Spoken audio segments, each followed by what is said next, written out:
जो हुक्म किया फिर साथ में और आकर पे अपनी हाजिर को समेटते हुए वसीयत की 11वीं शरीफ का महीना है, बड़ी 11वीं है।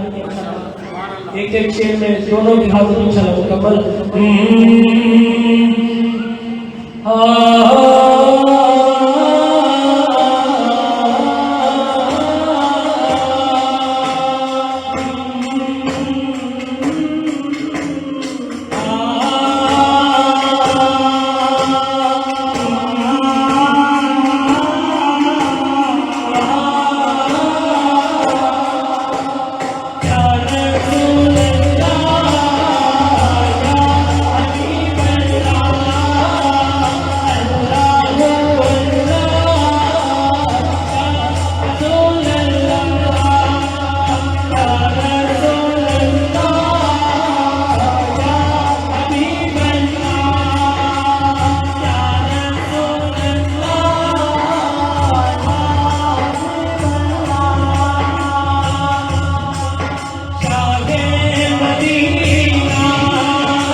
इस महफिल में सैयद बादशाह का इनकी शौकत का सदका अगर कोई परेशान आया है तो उसकी परेशानी दूर फरमा, अगर कोई बेगुनाह आया है तो उसकी नरीना औलाद अता फरमा।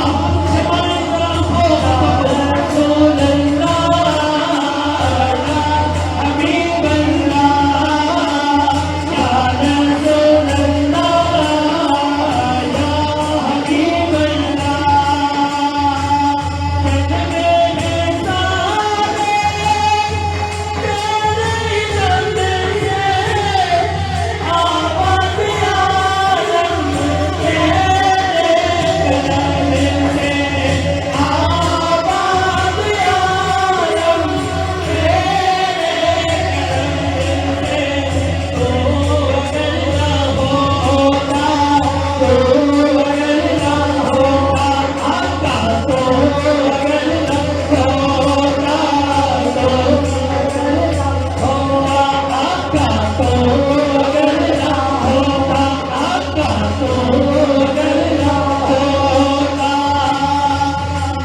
माशाअल्लाह।